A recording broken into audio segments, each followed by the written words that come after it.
Hello साथियों, कैसे हैं आप सभी। मैं विवेक एक बार फिर से आप सभी साथियों का आपके अपने परिवार एग्जामपुर में हार्दिक स्वागत करता हूं। हम हैं एग्जामपुर कलम से क्रांति। तो चलिए साथियों, आपको हिंदी साहित्य का थोड़ा सा एक टेस्ट देने के लिए रोज आप 100 क्वेश्चन करके थक गए होंगे। थोड़ा सा आपका स्वाद बदलवाने के लिए ये स्पेशल मैंने संडे को आज ये साहित्य की क्लास लगाई है। सभी के सभी पेन कॉपी लेकर बैठना, बहुत कुछ सीखने का मौका मिलेगा। करके हिंदी साहित्य को कितने कालखंडों में विभक्त किया गया है। देखिए, अगर हम देखें आदिकाल, भक्ति काल, रीति काल, आधुनिक काल, तो टोटल मिला के 1050 से 1350 ईस्वी तक, संवत की बात नहीं कर रहा मैं, 1350 से 1650 तक भक्ति काल, 1650 से 1850 तक रीति काल, और 1850 से अब तक यह हो जाता है मेरे भाई आपका आधुनिक काल। हिंदी साहित्य को कुल कितने कालखंडों में विभक्त किया गया है? टोटल 4 कालखंडों में विभक्त किया गया है। पहले का उत्तर भी आपका बिल्कुल सही है। हिंदी साहित्य की भूमिका और हिंदी साहित्य का आदिकाल, यह हिंदी साहित्य के इतिहास से संबंधित ग्रंथ है। इसके लेखक पूछा है हजारी प्रसाद द्विवेदी, आपका बिल्कुल सही है। रामकुमार वर्मा ने हिंदी साहित्य का आलोचनात्मक इतिहास लिखा है। हिंदी साहित्य का आलोचनात्मक इतिहास। हिंदी साहित्य के इतिहास में काल विभाजन का सर्वप्रथम प्रयास इनमें से किसने किया है? काल विभाजन का, हिंदी साहित्य को काल में विभाजित करने का पहला प्रयास किसने किया है, यह आपको बताना है। जबकि हिंदी साहित्य इतिहास का पहला लेखक किसको माना जाता है? देखिए, हिंदी साहित्य इतिहास का जब भी पहला प्रयास पूछे तो यह डॉक्टर गिरियर्सन थे। यह डॉक्टर गिरियर्सन ने वर्नाकुलर लिटरेचर ऑफ हिंदुस्तान कुछ करके एक पुस्तक लिखी हिंदी साहित्य के इतिहास से संबंधित।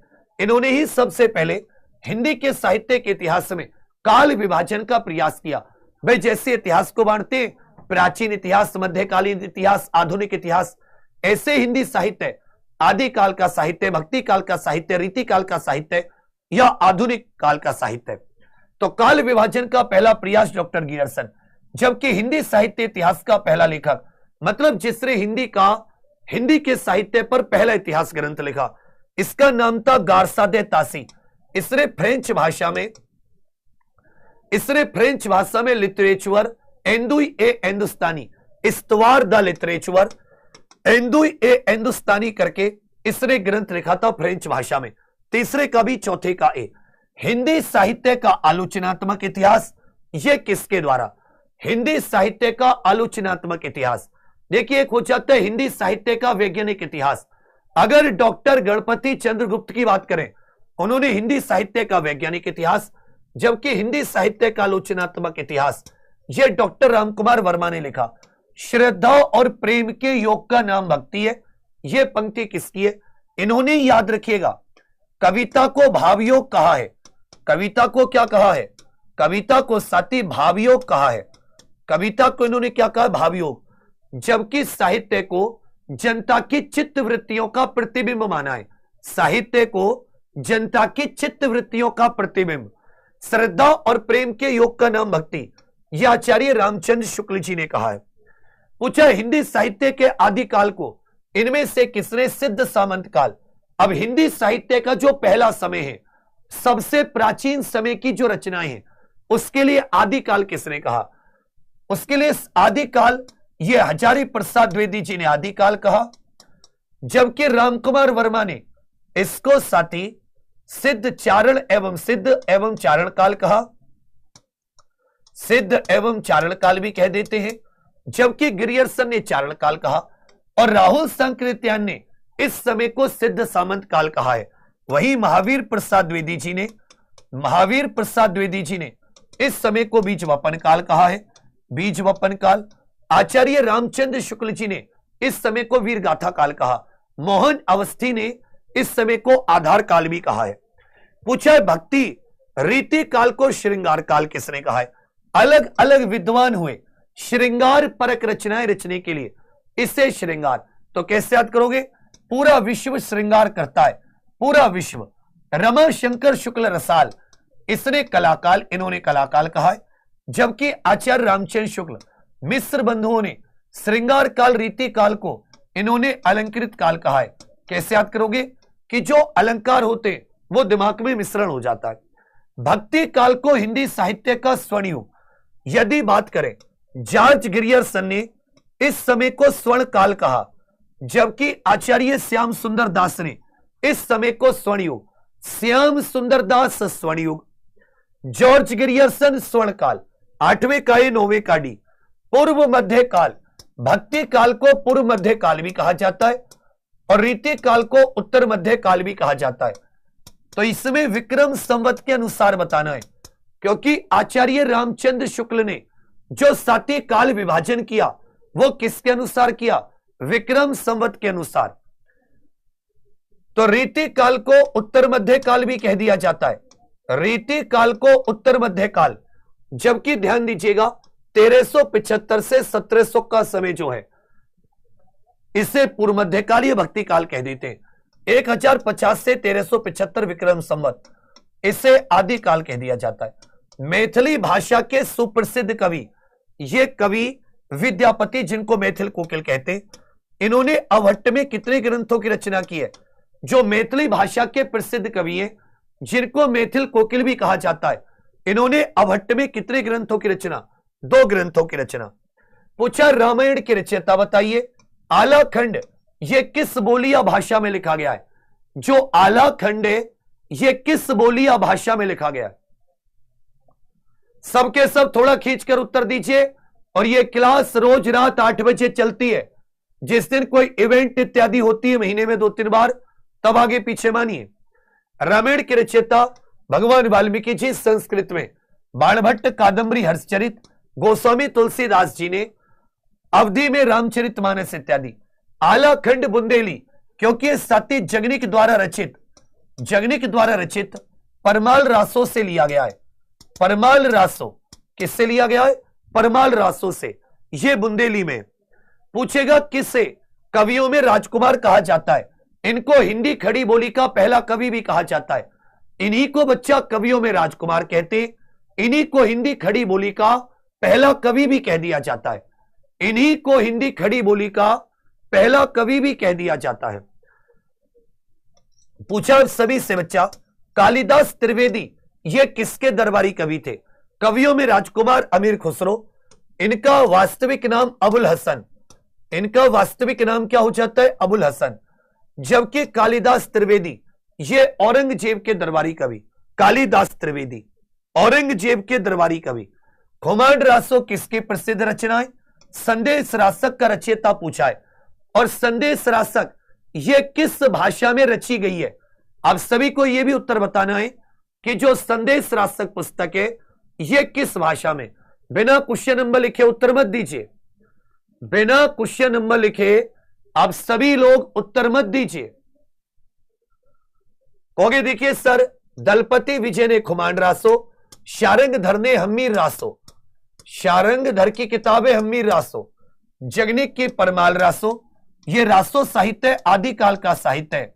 नरपति नाले की रचना है बीसल देव रासो। नरपति नाले की कौन सी हो जाती है? बीसल देव रासो। संदेश रासक अब्दुल रहमान। अब्दुल रहमान को हजारी प्रसाद द्विवेदी हिंदी का पहला कवि भी मानते। संदेश रासक की रचना अपभ्रंश में हुई है। संदेश रासक की रचना किस में हुई है? कहोगे सर अपभ्रंश में। प्राकृत का पाणिनि किसको कहा जाता है? प्राकृत का पाणिनि किसको कहा जाता है? इनमें से 84 सिद्धों में पहला सिद्ध संत कौन सा है? 84 सिद्धों में पहला सिद्ध संत कौन सा है? 84 सिद्धों में प्राकृत का पाणिनि हेमचंद्र को कहा जाता है। अपभ्रंश का पाणिनि ये पिशल को कहा जाता है। जबकि हिंदी का पहला व्याकरण ये जेशुआ केटलर ने लिखा। 84 सिद्धों में पहले सरहपा, राहुल शंकर जी ने सरहपा को हिंदी का पहला कवि। पृथ्वीराज रासो किस काल की रचना है? अमीर खुसरो का वास्तविक नाम। पृथ्वीराज रासो किस काल की रचना है? यह हिंदी साहित्य के सबसे पुराने युग, यह आदि काल की रचना है जिसको वीर गाथा काल भी कह दिया जाता है। जबकि अमीर खुसरो का वास्तविक नाम यह अबुल हसन। अबुल हसन वर्तमान में इनका गांव कासगंज जिले के पटियाली में। मीराबाई इनमें से किन की शिष्या थी? और मीराबाई जी के पदों की भाषा क्या है? मतलब मीराबाई जी ने इनमें से किस भाषा में अपनी पदों की रचना की है? कि राहें जहां तक जाएंगी राहगीर वहां तक जाएगा, ये दरिया से क्यों पूछ रहे ये नीर कहां तक जाएगा, अरे खींच धनु की डोर निशाना साधो अपनी मंजिल का, बाकी बाद में देखेंगे ये तीर कहां तक जाएगा, अरे सुल्तान कर दे चढ़ाई। तो मीराबाई इनमें से किन की शिष्या थी? याद रखिएगा संत रविदास जी की। आज भगवान रविदास जी की जयंती भी 1 फरवरी को माघ पूर्णिमा। भाषा थी मारवाड़ी, जिसको अग्रवाली भी कह देते हैं, मारवाड़ी।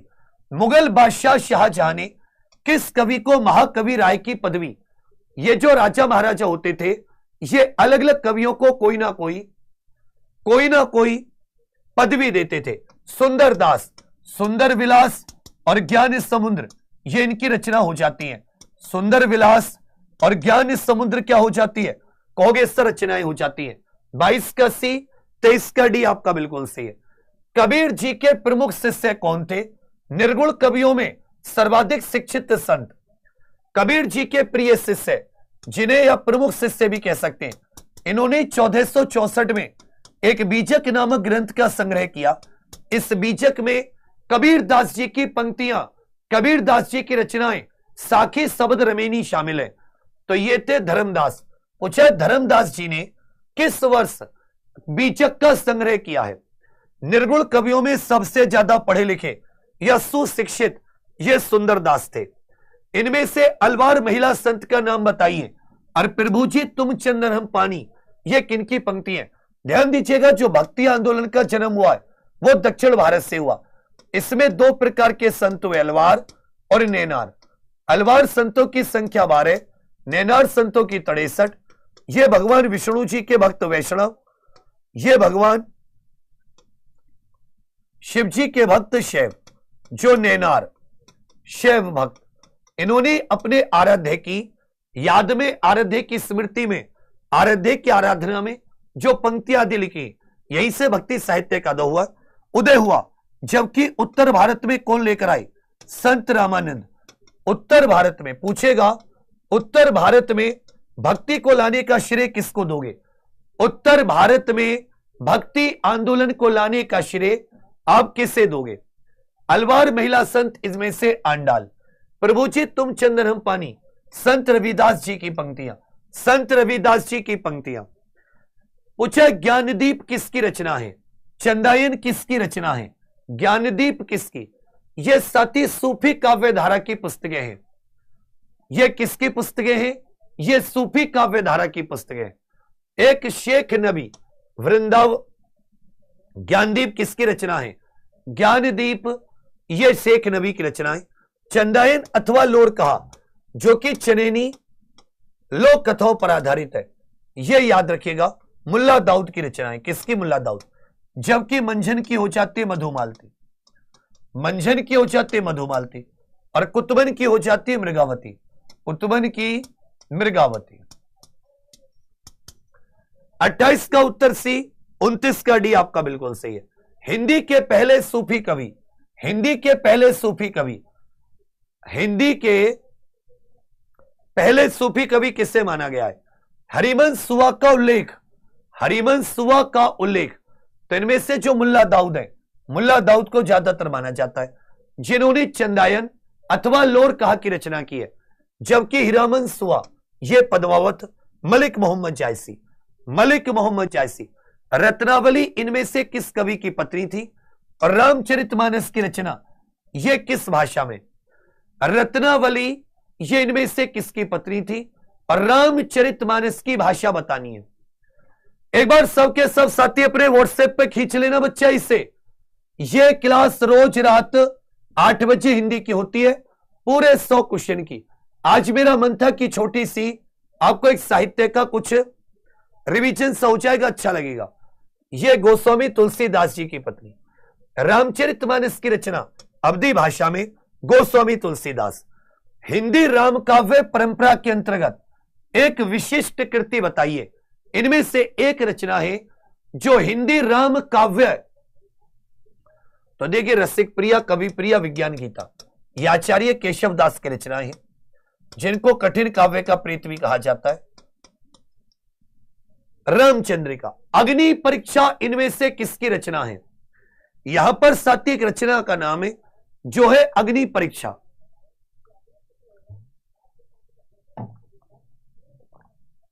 आचार्य तुलसी। आचार्य तुलसी। सूर सागर के रचयिता बताइए, सूर सागर की भाषा भी बताइए। सूर सागर। प्रेम वाटिका में किसका वर्णन है? इसके रचनाकार और इसकी भाषा भी बतानी है। प्रेम वाटिका में किसका विवरण है, या प्रेम वाटिका में बच्चा यह किसका वर्णन है?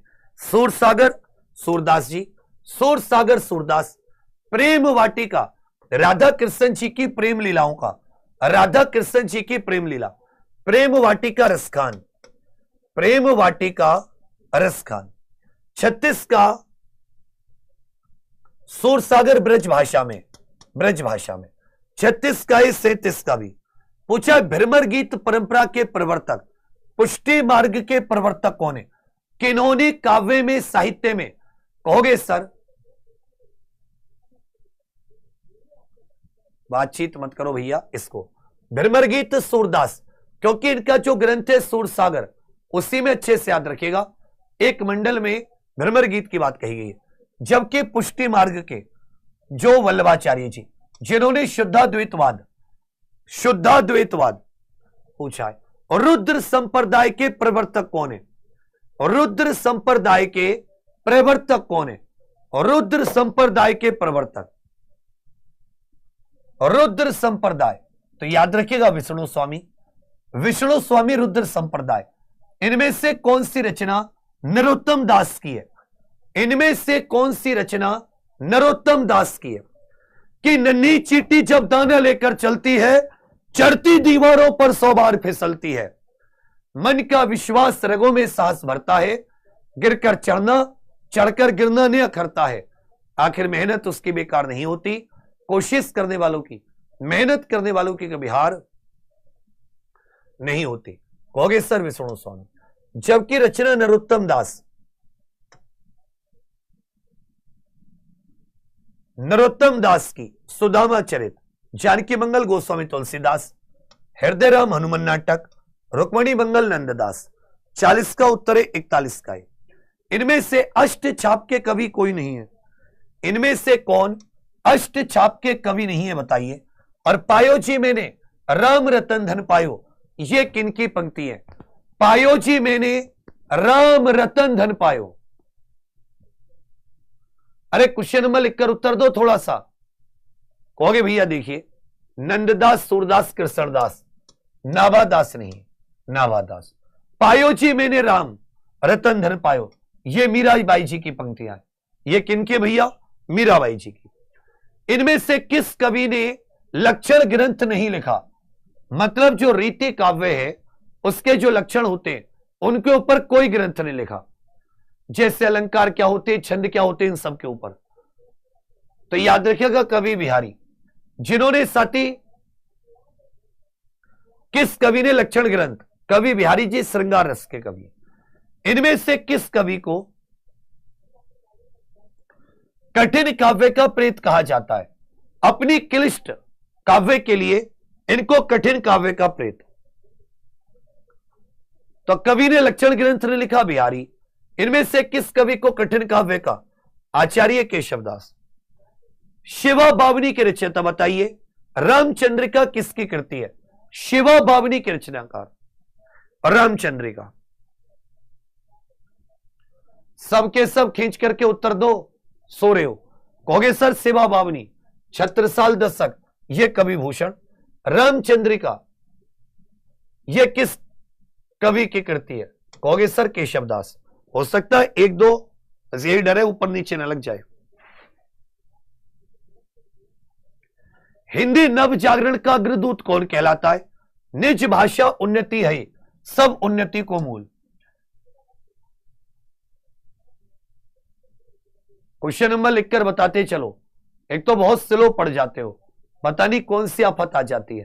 कहोगे भैया देखिए, हिंदी नवजागरण के अग्रदूत, अगर हम लोग भारतीय नवजागरण की बात करें, राजा राम मोहन राय, हिंदी शब्द लग गया भारतेंदु हरिश्चंद्र। निज भाषा उन्नति है, सब उन्नति को मूल। भारतेंदु। पूछा है कलम का जादूगर किसे कहा जाता है? एक भारतीय आत्मा। कलम के जादूगर के तौर पर किसे? और एक भारतीय आत्मा।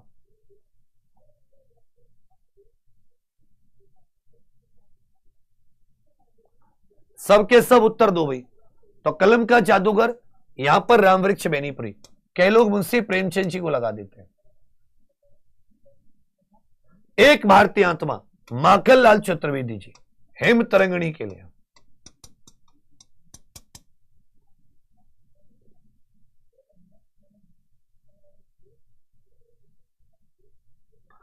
इनमें से खड़ी बोली का पहला महाकाव्य बताइए।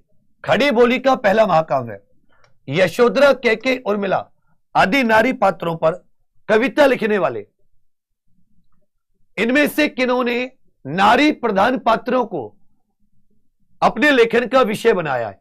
खड़ी बोली का पहला प्रिय प्रवास अयोध्या सिंह उपाध्याय हरिऔध, यशोधरा, कैके, उर्मिला आदि नारी पात्रों पर। ये हो जाते हैं मैत्री शरण गुप्त। मैत्री शरण। रचना और रचनाकार इनमें कौन सुमिलित नहीं है? यहां पर रचना दे रखा है, उसका रचनाकार दे रखा है। इनमें से साथी एक सुमिलित नहीं है। रचना और रचनाकार में से कोई एक सुमिलित नहीं है। तो हरिऔध, प्रिय प्रवास ये बाकी सही है, लेकिन इनमें से कौन सा सही नहीं है? मैत्री शरण गुप्त जी का भी है, आगे हरिऔध। ये जो भारतेंदु हरिश्चंद्र है इनका भारत भारती नहीं है, इनका साथी मैत्री शरण गुप्त जी का है। भारत भारती तो मैत्री शरण गुप्त जी का, यही गलत है। पूछा रश्मि रथी के रचनाकार। रश्मि रथी के रचनाकार रामधारी सिंह दिनकर। मैत्री शरण गुप्त जी की रचना कौन सी नहीं है? और वैदेही वनवास किसकी रचना है?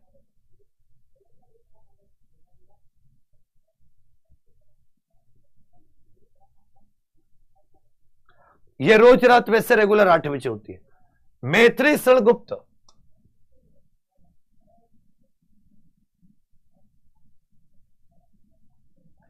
वैदेही वनवास किसकी रचना है? कहोगे सर देखिए यह मैत्री शरण गुप्त जी की प्रिय प्रवास रही है। यह हिंदी खड़ी बोली का पहला महाकाव्य है। यह हिंदी खड़ी बोली का पहला महाकाव्य है। प्रिय प्रवास अयोध्या सिंह उपाध्याय हरिऔध, जबकि वैदेही वनवास यह भी किसकी रचना है? यह अयोध्या सिंह उपाध्याय हरिऔध की। उर्वशी किसकी रचना है? आंसू लहर झरना कामायनी।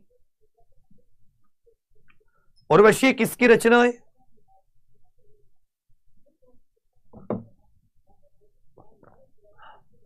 कहोगे सर रामधारी सिंह दिनकर जी की। इसके लिए इनको ज्ञानपीठ पुरस्कार भी मिल चुका है। आंसू लहर झरना कामायनी ये जयशंकर प्रसाद। ये जयशंकर प्रसाद। पूछा भैया यामा की रचयिता बताइए। छायावाद के प्रथम प्रतिनिधि कवि आचार्य शुक्ल के अनुसार छायावाद के प्रथम और प्रतिनिधि कवि, छायावाद के प्रथम और प्रतिनिधि कवि, सुनाई नहीं आ रही क्या? यामा महादेवी वर्मा। जबकि आचार्य शुक्ल के अनुसार छायावाद के प्रथम और प्रतिनिधि ये सुमित्रा नंदन पंत। कौन भैया? पंत जी। पूछा मुक्त छंद के सर्वाधिक समर्थक छायावादी कवि। मुक्त छंद के सर्वाधिक समर्थक छायावादी कवि और महादेवी वर्मा का पहला काव्य संग्रह। महादेवी वर्मा। आप कहोगे मुक्त छंद की सुमित्रा, मुक्त छंद की निराला जी ने। मुक्त छंद के समर्थक कौन थे? कहोगे सर निराला जी। मुक्त छंद के समर्थक कहोगे सर निराला जी। जबकि महादेवी वर्मा को 1930 में पहला निहार, 1930 में पहला निहार। इनमें से कौन सी जयशंकर प्रसाद की नहीं है? भावों की मुक्ति, छंदों की भी मुक्ति चाहती है। इनमें से कौन सी रचना? भाई कामायनी, प्रेम सरोवर, प्रेम पथिक। इनमें से एक रचना ये जयशंकर प्रसाद जी की नहीं है, क्योंकि प्रेम, ये कुछ जो प्रेम से जुड़ी रचनाएं ये भारतेंदु जी की भी है। भावों की मुक्ति, छंदों की मुक्ति सूर्यकांत त्रिपाठी निराला। इसको लास्ट में देख लेंगे। जयशंकर प्रसाद जी की कौन सी काव्य रचना तुकांत शैली में लिखी गई है? जयशंकर प्रसाद जी की कौन सी काव्य रचना तुकांत? अनामिका की रचनाकार बताइए कौन है? अनामिका की रचनाकार कौन है? अनामिका की रचनाकार आपको बताना है। अनामिका भाई, इसके भी सूर्यकांत त्रिपाठी निराला, सूर्यकांत त्रिपाठी निराला। तोड़ती पत्थर कविता बताइए किसकी है? वीणा वादनी वर्दे। जो छूट गए उनको लास्ट में लेंगे।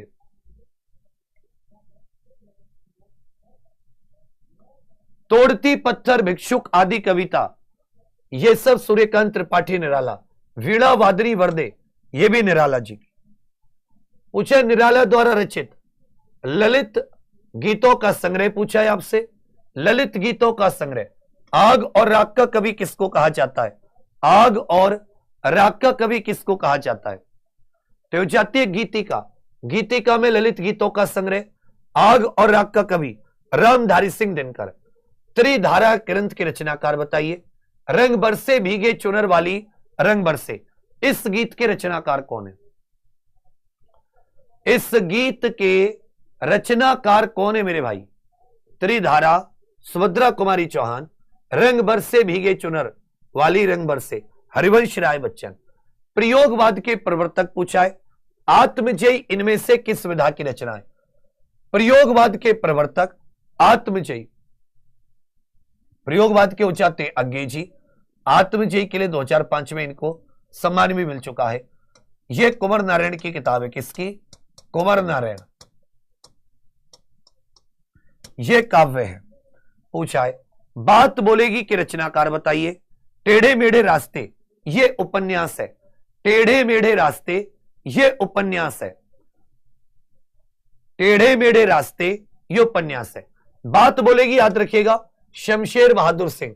बात बोलेगी शमशेर बहादुर सिंह। जबकि टेढ़े मेढ़े रास्ते, यह भगवती चरण वर्मा।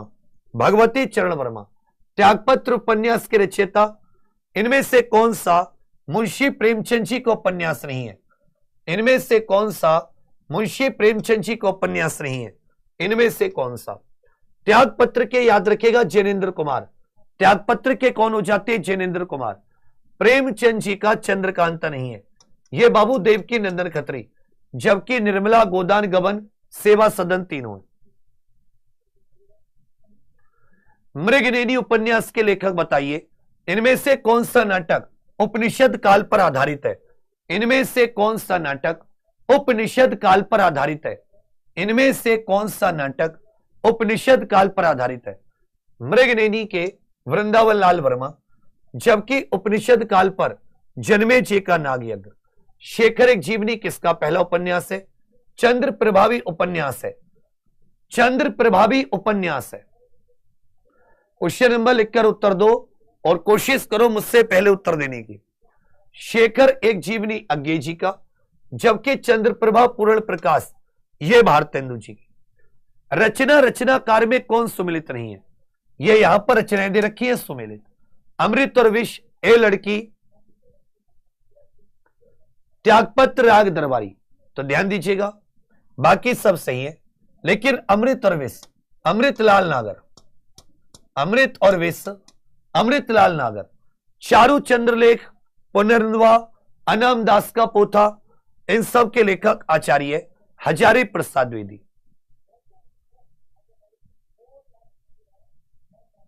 काशी काशी किसकी रचना है? एक मुलाकात कहानी की कहानीकार बताइए। एक मुलाकात कहानी की कथाकार आपको बताना है। किनमें से कौन एक मुलाकात कहानी की कथाकार है? काशी काशी, यह काशीनाथ सिंह की है। एक मुलाकात। सुहाग के नूपुर किसकी रचना है? चीफ की दावत कहानी के रचनाकार। सुहाग के नूपुर, चीफ की दावत। सुहाग के नूपुर अमृतलाल नागर। चीफ की दावत यह भीष्म साहनी। चीफ की दावत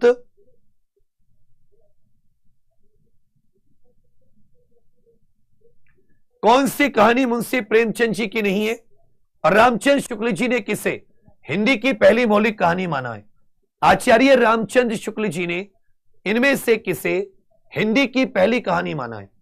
ध्यान दीजिएगा परीक्षा बड़े भाई ईदगाह सारी, झूठा सच, ये कवि हुए, क्रांतिकारी भी हुए, यशपाल। रामचंद्र शुक्ल जी ने हिंदी की पहली इंदुमती पुरस्कार कहानी के लेखक, पूस की रात कहानी के लेखक, पुरस्कार कहानी के लेखक, पूस की रात कहानी के लेखक, पुरस्कार कहानी के लेखक, पूस की रात, पुरस्कार जयशंकर प्रसाद, पुरस्कार ग्राम गुंडा, पूस की रात ये मुंशी प्रेमचंद। आत्मनिर्भरता निबंध के रचनाकार बताइए। आत्मनिर्भरता निबंध के क्या भूलू का याद करूं, हरिवंश राय बच्चन जी की आत्मकथा का यह कौन सा भाग है? इन्होंने 4 भागों में अपनी आत्मकथा लिखी। कुछ भूलू क्या याद करूं, नीड़ का निर्माण, फिर बसेरे से दूर, 10 द्वार से सोपान तक। आत्मनिर्भरता निबंध के बाल कृष्ण भट्ट क्या भूलू के याद करूं, यह पहला पार्ट। कहानी नई कहानी किसकी प्रसिद्ध कृति है? कविता का अर्थात यह किस विधा की रचना है? कविता का अर्थात यह बच्चा किस विधा की रचना है?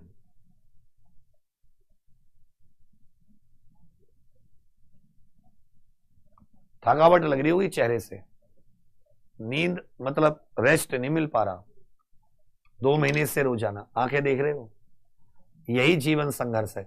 एक दो मुझे लग रहा है कोई गलत निशान भी पक्का लगा होगा कहीं पर, गलत निशान भी। इन क्वेश्चंस का उत्तर आप सभी लोग होमवर्क में दीजिएगा, मैं इसको यहीं पर रहने देता हूं। और अभी 9 बजे से अपनी विपुल सर की जो कांस्टेबल की मैथ की क्लास होती है वो, और मैं आप लोगों को थोड़ा सा मोटिवेट कर देता हूं यूपीएसआई वाले चैनल पर 9 बजे। अभी कल यूपीएसआई की सुबह मैं भक्ति काल की कोशिश करूंगा, जो यूपीएसआई वाले चैनल पर हम लोग हिंदी की क्लास कराते हैं। बाकी आज के लिए थोड़ी सी माफी चाहते, कल फिर से दुगने जोश में लौटेंगे, ठीक है भैया? तो बाकी सबके सब आप लोग